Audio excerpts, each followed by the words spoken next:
ಸರ್ಕಾರಿ ಶಾಲೆಯಲ್ಲಿ ಓದುವಂತಹ ಬಡ ಮಕ್ಕಳಿಗೆ ಸರ್ಕಾರ ನೀಡೋ ಮಧ್ಯಾಹ್ನದ ಬಿಸಿಯೂಟದಲ್ಲಿ ಹುಳು ನುಸಿ ಸಿಗ್ತವೆ. ಬಡವರ ಮಕ್ಕಳು ತಾನೇ ತಿಂತಾರ್ ಬಿಡಿ ಅಂತ ಅಧಿಕಾರಿಗಳು ನಿರ್ಲಕ್ಷ್ಯವನ್ನ ತೋರೋದನ್ನು ಮುಂದುವರಿಸಿದ್ದಾರೆ. ಇದರ ಕಾರಣ ಮಕ್ಕಳು ಮತ್ತು ಪೋಷಕರು ಆಕ್ರೋಶವನ್ನ ಹೊರಹಾಕ್ತಾ ಇದ್ದಾರೆ. ಡೀಟೇಲ್ಸ್ ಇದೆ ನೋಡಿ. ಸರ್ಕಾರಿ ಶಾಲೆಯ ಬಿಸಿಯೂಟದಲ್ಲಿ ಹುಳು ನುಸಿ, ಅಧಿಕಾರಿಗಳ ನಿರ್ಲಕ್ಷ್ಯಕ್ಕೆ ಪೋಷಕರ ಆಕ್ರೋಶ.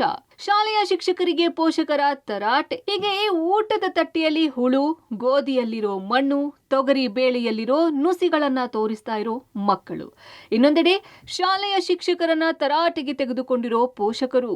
ಇದೆಲ್ಲ ದೃಶ್ಯಗಳು ಕಂಡು ಬಂದಿದ್ದು ಕೊಪ್ಪಳ ಜಿಲ್ಲೆಯಲ್ಲಿ. ಹೌದು, ಕೊಪ್ಪಳ ತಾಲೂಕಿನ 2 ಪ್ರತ್ಯೇಕ ಶಾಲೆಗಳಲ್ಲಿ ಮಕ್ಕಳಿಗೆ ಮಧ್ಯಾಹ್ನದ ಬಿಸಿಯೂಟದಲ್ಲಿ ಹುಳುಗಳು, ನುಸಿಗಳು ಪತ್ತೆಯಾಗಿದೆ. ತಾಲೂಕಿನ ಬಿಸರಳ್ಳಿ ನೃಪತುಂಗ ಅನುದಾನಿತ ಶಾಲೆ ಹಾಗೂ ಹೊಸಲಿಂಗಾಪುರದ ಸರ್ಕಾರಿ ಹಿರಿಯ ಪ್ರಾಥಮಿಕ ಶಾಲೆಯಲ್ಲಿ ಇಂತಹ ಘಟನೆಗಳು ಜರುಗಿವೆ. ಮಧ್ಯಾಹ್ನದ ಬಿಸಿಯೂಟದಲ್ಲಿ ಮಕ್ಕಳಿಗೆ ಹುಳುಗಳು ಪತ್ತೆಯಾಗಿರುವುದಕ್ಕೆ ಬಿಸರಳ್ಳಿ ಗ್ರಾಮದ ಅನುದಾನಿತ ಶಾಲೆಗೆ ಮಕ್ಕಳ ಪೋಷಕರು ಆಗಮಿಸಿ ಶಿಕ್ಷಕರನ್ನ ತರಾಟೆಗೆ ತೆಗೆದುಕೊಂಡಿದ್ದಾರೆ. ಈ ಸುದ್ದಿ ಪಬ್ಲಿಕ್ ಟಿವಿಯಲ್ಲಿ ಬಿತ್ತರವಾಗ್ತಿದ್ದಂತೆ ಖುದ್ದು ಕೊಪ್ಪಳ ಜಿಲ್ಲಾಧಿಕಾರಿ ಸುರೇಶ ಇಟ್ನಾಳ್ ಶಾಲೆಗೆ ಭೇಟಿ ನೀಡಿ ಪರಿಶೀಲನೆ ನಡೆಸಿದ್ದಾರೆ. ಜೊತೆಗೆ ಶಾಲೆಯಲ್ಲಿ ಮಕ್ಕಳ ಜೊತೆಗೆ ಊಟ ಸೇವಿಸಿ ಆಹಾರ ಗುಣಮಟ್ಟದ ಬಗ್ಗೆ ಖುದ್ದು ಮಾಹಿತಿ ಪಡೆದಿದ್ದಾರೆ. ಕೊಪ್ಪಳ ತಾಲೂಕಿನ ಬಿಸರಳ್ಳಿ ಗ್ರಾಮದ ಒಂದು ಅನುದಾನಿತ ಶಾಲೆಯಲ್ಲಿ ಬಿಸಿ ಊಟದ ಒಂದು ಅನ್ನದಲ್ಲಿ ಒಂದು ನುಸಿ ಮತ್ತು ಹುಳಗಳು ಪತ್ತೆಯಾಗಿದ್ದಾವೆ ಅಂತ ಮಾಧ್ಯಮಗಳಲ್ಲಿ, ಮುದ್ರಣ ಮಾಧ್ಯಮದಲ್ಲಿ ಮತ್ತು ದೃಶ್ಯ ಮಾಧ್ಯಮದಲ್ಲಿ ವರದಿಯಾಗಿತ್ತು. ಈ ದಿನ ನಾನು ಅಲ್ಲಿ ಹೋಗಿ ಅಲ್ಲಿನ ಮಕ್ಕಳ ಜೊತೆಗೆ ಊಟವನ್ನು ಕೂಡ ಮಾಡಿ ಬಂದಿದ್ದೇನೆ. ಭಾಳ ಚೆನ್ನಾಗಿತ್ತು ಊಟ. ಮೊನ್ನೆ 9ನೇ ತಾರೀಕು ಒಂದು ಬ್ಯಾಗ್ ಇದರಲ್ಲಿ ತೊಗರಿ ಬೇಳೆಯಲ್ಲಿ ಸ್ವಲ್ಪ ನುಸಿಗಳಿತ್ತು ಅಂತ ನಮ್ಮ ಇಒ ಅವತ್ತು ವಿಸಿಟ್ ಮಾಡಿದವರು ನನಗೆ ತಿಳಿಸಿದರು.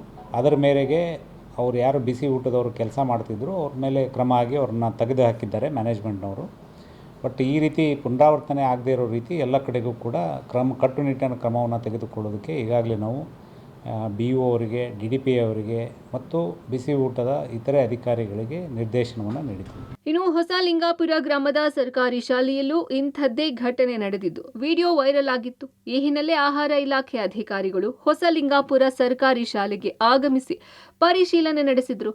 ಶಾಲೆಯ ಆಹಾರ ದಾಸ್ತಾನು ಗೋದಾಮಿಗೆ ಭೇಟಿ ನೀಡಿ ಧಾನ್ಯಗಳ ದಾಸ್ತಾನು ಕ್ರಮದ ಬಗ್ಗೆ ವಿಚಾರಣೆ ಮಾಡಿದ್ರು.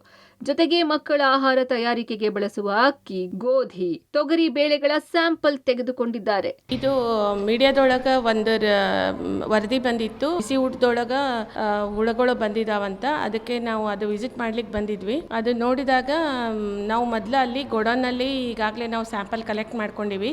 ಯಾಕಂದ್ರೆ ಗೋಡೌನ್ದಿಂದನೇ ಇಲ್ಲಿ ಸಪ್ಲೈ ಆಗೋದು. ಅಲ್ಲಿ ನಮಗೆ ಪಿಯರೆನ್ಸ್ ನೋಡಿದಾಗ ನಮಗೆ ಏನು ಹುಳುಗಳದು ಕಂಡು ಬಂದಿಲ್ಲ, ಅಂದ್ರೂ ನಾವು ಸ್ಯಾಂಪಲ್ ತಗೊಂಡಿವಿ. ಇಲ್ಲಿ ಬಂದು ನೋಡಿದಾಗ ಅವರು ಸ್ಟೋರ್ ಮಾಡೋದು ಯಾವ ಥರ ಮಾಡಬೇಕು ಅನ್ನೋದು ಸ್ವಲ್ಪ ಅವ್ರಿಗೆ ತಿಳುವಳಿಕೆ ಇಲ್ಲ ಅನಿಸುತ್ತೆ. ಸೊ ಸ್ಟೋರ್ ಮಾಡೋದು ಅವರು ಇಂಪ್ರೂವ್ಮೆಂಟ್ ಆಗಬೇಕು. ನಾವು ಅವರಿಗೆ ಟ್ರೈನಿಂಗ್ ಮಾಡಲಿಕ್ಕೆ ಲೆಟ್ರ್ ಕೊಟ್ಟರು ಅವರು ನಮ್ಮಲ್ಲಿ ಟ್ರೈನಿಂಗ್ ತಗೊಂಡಿಲ್ಲ. ನಾವು ಆದಷ್ಟು ಮತ್ತೇನ ಅವರಿಗೆ ಕರೆದು ಎಲ್ಲಾನು ತಿಳುವಳಿಕೆ ಕೊಡ್ತೀವಿ. ಹೊಸಲಿಂಗಾಪುರ ಶಾಲೆಯ ಪ್ರಕರಣದ ಬಗ್ಗೆ ಶಾಲೆಯ ಮುಖ್ಯ ಶಿಕ್ಷಕಿ ನಾಗರತ್ನ ಅವರನ್ನ ಕೇಳಿದ್ರೆ ಈ ವಿಡಿಯೋ ನಮ್ಮ ಶಾಲೆಯ ಆವರಣದ್ದು ಅಲ್ವೇ ಅಲ್ಲ ಎಂದು ತಮ್ಮ ಮೇಲಿನ ಆರೋಪ ತಳ್ಳಿ ಹಾಕಿದ್ದಾರೆ.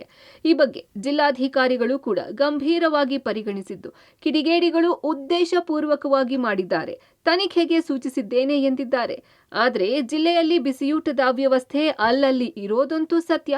ಕೂಡಲೇ ಜಿಲ್ಲಾಡಳಿತ ಇಂತಹ ಪ್ರಕರಣಗಳಿಗೆ ಬ್ರೇಕ್ ಹಾಕಬೇಕಿದೆ. ಮುಖಂಡ ಕತ್ತಿ, ಪಬ್ಲಿಕ್ ಟಿವಿ, ಕೊಪ್ಪಳ.